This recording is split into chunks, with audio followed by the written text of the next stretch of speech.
step is, of course, to prepare the model and assemble all of the components. So to begin with, I trim all of the parts out of the plastic frame or remove any significant chunks of material using the plastic clippers. And this is the same if it's, like a resin or if it's a metal. I just trim away any large excess pieces of material using the plastic clippers. The next stage is to remove any burrs, flashing or mold lines from the model using either a craft knife or a file. It is very important that you remove all of the mold lines and all of the flashing. If you accidentally leave areas that still have this excess material on after you finish painting, the model is going to look very nasty, so it's definitely important to avoid this. The final stage of assembly is to actually glue all of the components together.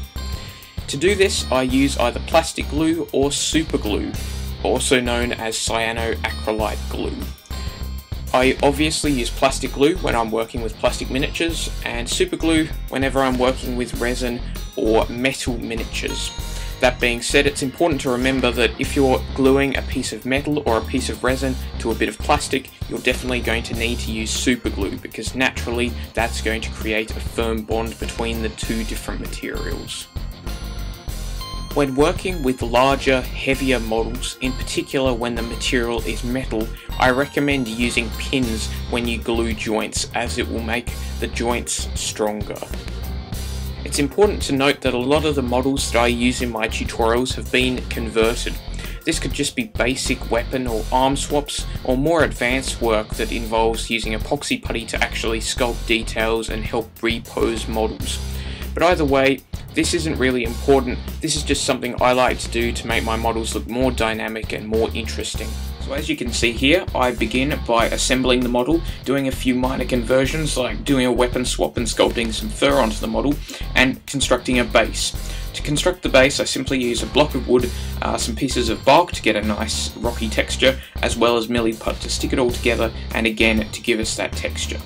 As you can see, the model isn't glued down to the base, and it's simply had a pin stuck in its foot, and what this is going to allow me to do is it's going to allow me to remove it from the base and easily paint it separately, which is going to be very useful because I'm going to be doing airbrushing. And as you can see here, this other little tool I've got is a pin vise, and I'm going to be using that to hold the model. It's a very convenient handle and is ideal for this sort of job. As you can see here, it's very practical, easy to move the model around, but I can still easily take it out of the pin vise and stick it down to the base when I need to. Just a quick note, guys, I left the backpack off this Space Marine. That's just an optional decision that I decided to make. I just wanted to give it a bit of a different look. So now what I'm doing is I'm priming the model in white, and for this I'm using my airbrush, and I'm just using some diluted white primer, which is made by Reaper Master Series. I've got a white brush on primer, and that's what I'm using in this case to prime my model. As I've already said, it's thinned out. It's important to do that, otherwise it won't go through the airbrush properly. And for thinner, I use a special custom airbrush thinner, and if you're interested in checking out that recipe that I like to use at the moment, then feel free to check out my video on it. As you can see, after our first coat of primer, it really still looks pretty messy. You can still see the underlying plastic and green stuff underneath. So what I do is I go back with a second coat. The real advantage of using an airbrush and highly diluted paint is you're getting super thin coats of paint. This is fantastic for the primer because I'm getting a really thin coat. I'm not going to obscure any detail, which is exactly what I'm going for. So that's the reason I'm applying these thin coats of paint rather than one big thick coat of paint applied either through the airbrush or out of a spray can. Alright, so finally we're getting on to using actual colours on the model. So what we're using is Vallejo Game Color Heavy Gold Brown to base coat all of the yellow areas. And these are just going to be the shoulder pads. As you can see clearly, I'm getting quite a bit of overspray. That's not a problem because obviously I'm going to go back later and paint in all of these other areas. To highlight the shoulder pads, I'm now using a mix of the initial base colour and white. This is just going to be selectively applied to the more raised face of the shoulder pads, where realistically more light would hit the model. Now I'm using Secret Weapon Sepia Wash to create a dark outline around the rim of the shoulder pad. This is very important because it's going to create that visual separation between the inset of the shoulder pad and the rest of the armour. I'm being very careful about how I apply this, and I'm being careful to remove any excess from the front of the shoulder pad. I just want the dark outline. I don't want any messy pools or anything on the actual nice clean armor plates, because this would get a really nasty effect, and I really want to preserve that initial highlighting I did with the airbrush. Now what I do is I create the masking for the shoulder pads. I'm going to be creating these fang-like shapes, and it's going to be like the yellow outlined with black. To do this I'm going to need several triangular masking pieces of tape.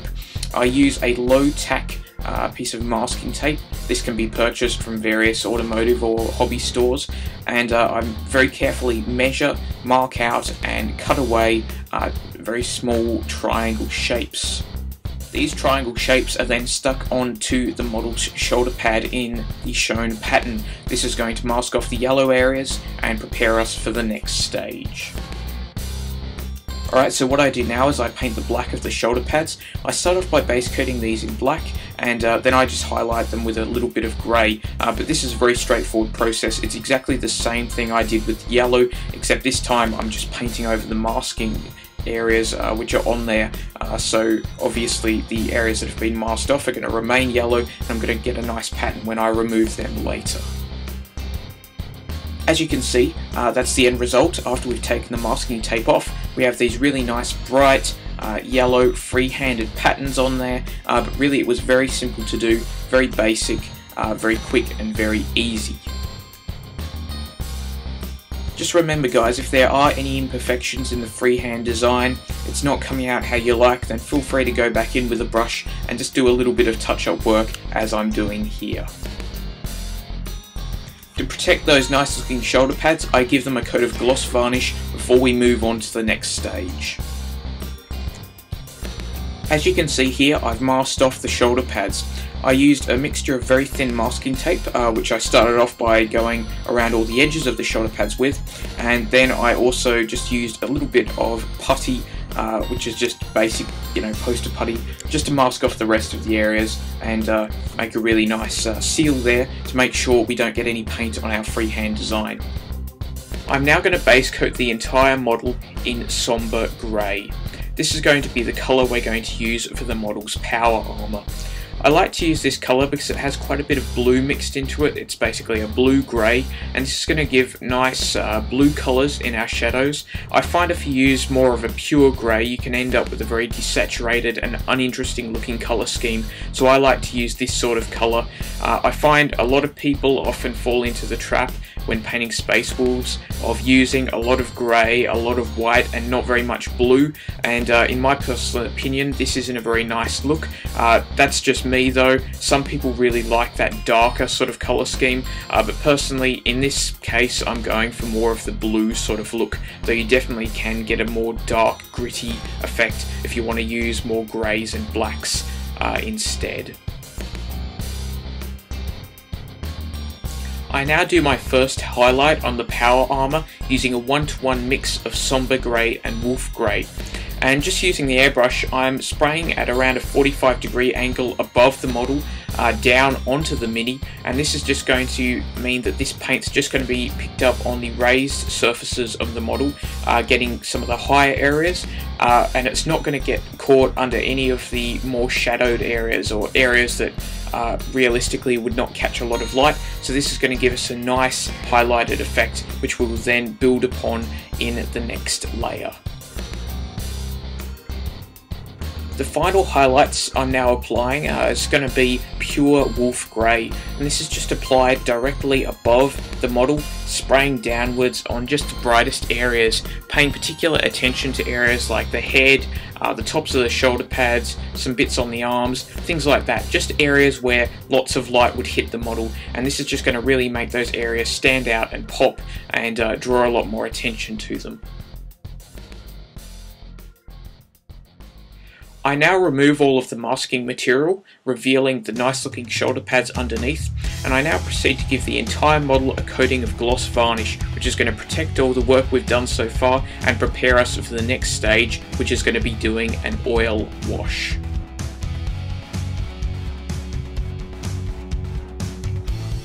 Alright, so now I mix up an oil wash. You can see I just use some cheap black oil paint made by Art Studio, and I'm just sticking a little bit of this in just a little plastic mixing cup. A little bit of oil paint goes a really long way, you'll soon find out. And basically I'm just going to thin this out using turpentine, or terps as it's commonly known by in Australia. Just chucking in a little bit of that, mixing it around with an old hacked up synthetic brush, and just adding more and more terps until I get the consistency which I'm going for, which is a relatively transparent consistency. We don't want to overdo this, we just want it to go on nice and smooth, and you know, not mess up our nice work that we've done so far. And what we're doing is we're just applying this to the model. It's pretty straightforward, not rocket science, just pretty much chuck it over the entire Mini, and then later I will go back and remove excess just using a Q-tip, or known as a cotton bud here in Australia, and just removing like I said, any of the excess, and I'll dip it in some terps or Windex if need be to get off the more stubborn patches. Unfortunately, as I'm sure you can all see, I was intelligent enough to hold the model out of the camera shot for pretty much all of this scene, so I'm sorry about that, guys, but as I said before, it's not rocket science. All I'm doing is slathering this black wash over the entire miniature. You don't really need to see me doing it, but it is unfortunate that I didn't manage to get any decent footage of this. Now I've finished with the oil paints, both the washing and the cleaning up phase. I first of all cover the entire model in a coat of matte varnish, and then I go on to base coat all of the fur areas using Vallejo Game Color Extra Opaque Heavy Brown. This is going to cover very nicely. I've just thinned it out a little bit so I'm not obscuring any detail, but like I said, covering very nicely in one easy coat here, and this is going to provide a great foundation for the future coats of highlights that I'm going to be doing on the fur.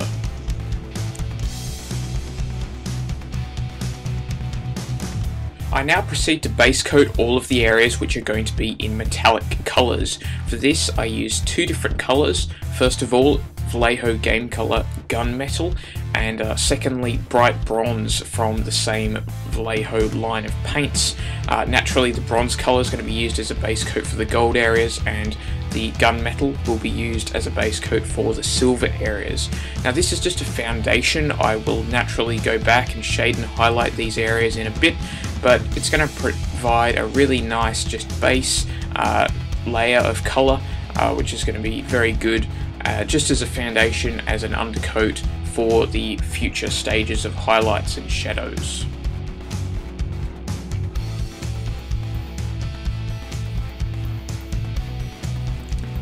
After I've finished base coating the metallic areas, I proceed to base coat all of the areas which are going to be in black, simply using black paint.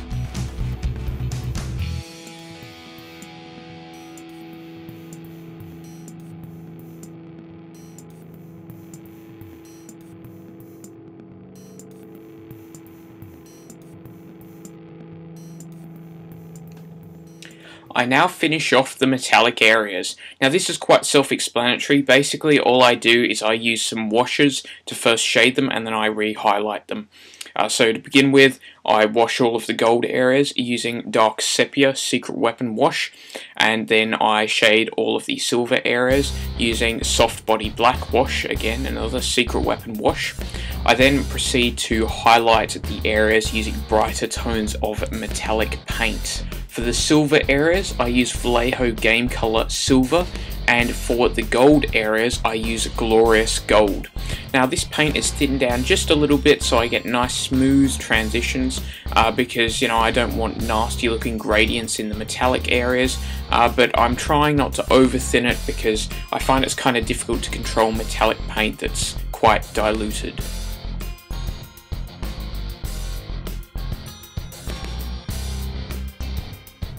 Alright, so now I paint in the Space Marine eye. Now this stage is a little tricky but you know, it's pretty straightforward. I've got this rather poor diagram here, but basically all it's showcasing is the way I'm painting the eye. I start off by painting it red, then I shade towards the back of the eye with a darker red and highlight towards the front of the eye with oranges and yellows. Then eventually I go back and I stick a tiny dot of white at the back of the eye, which is going to represent reflective light. And you know, that's pretty much how I do it. I haven't managed to capture all of this process on film because again, I'm working on such a tiny area, it's very difficult to get it on camera, but hopefully the two-dimensional explanation should be enough for you to be able to replicate the results I'm getting here. It's pretty straightforward, it's not rocket science, it's just basic usage of colour using like a layering technique. I now proceed to highlight the fur tabard the model was wearing, and to do this I use a combination of the initial base colour as well as a new colour, a yellow, and I just dry brush this over the surface to get a highlighted appearance. So the yellow I'm using here is heavy gold brown from the opaque Game Colour line of paints, and like I said, very straightforward, just dry brushing the area just to pick up those raised little strands of fur and bring a lot more kind of highlight, a lot more pop to this area, if you will, just to draw more attention to it, make it stand out and make it look a bit more visually interesting. Alright, so I just do the finishing touches on the Mini, and these are just quickly highlighting the black. For this I just use an edge highlight of Vallejo Game Colour Cold Grey, very quick, very easy, and then I move on to finishing off the Purity Seal, and that's really simple. I just use like bone and brown colours to paint in the actual the paper parchment piece of it, and I use the same colours I used for painting the eyes of the Space Marine to paint in the red seal. Very straightforward stuff, very basic, doesn't really warrant a whole lot of explanation, so without further ado, let's move on to the base. So as you can see here, I've mounted the base on a temporary handle, and I'm just going to prime that in black, again using the airbrush. This time I'm using the black primer, or the technical primer undercoat made by Games Workshop, which is a brush-on primer, but naturally I'm applying it through the airbrush, and just like the Reaper stuff, I have to thin it down. Personally, I find the Reaper stuff is a bit better, but you know, it's a matter of personal opinion, and I'm just using the Games Workshop stuff in this occasion because I think it works quite well. That being said, it isn't too durable, so I wouldn't recommend doing it on tabletop minis unless you're going to be, you know, doing a really good coat of varnish.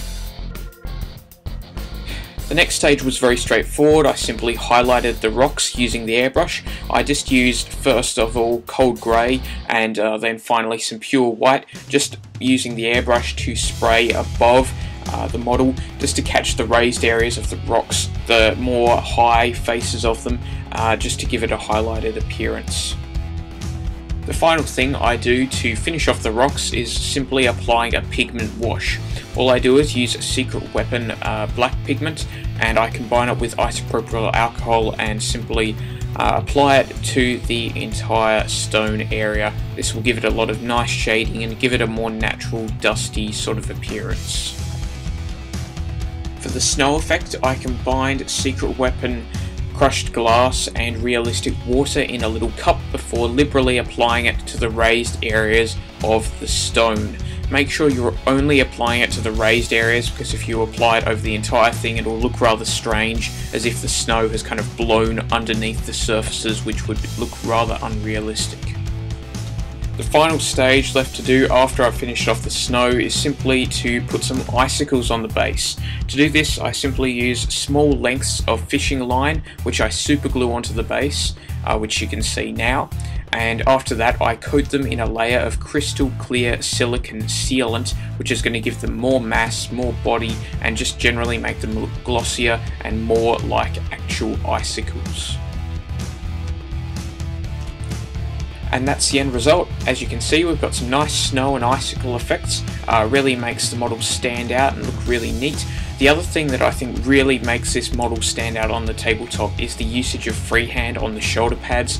This black and yellow combination really makes the model stand out, and it's definitely something I reckon you should try if you're going to be doing a Space Wolves army. It'll really make your models pop and bring a lot of visual attractiveness to your army.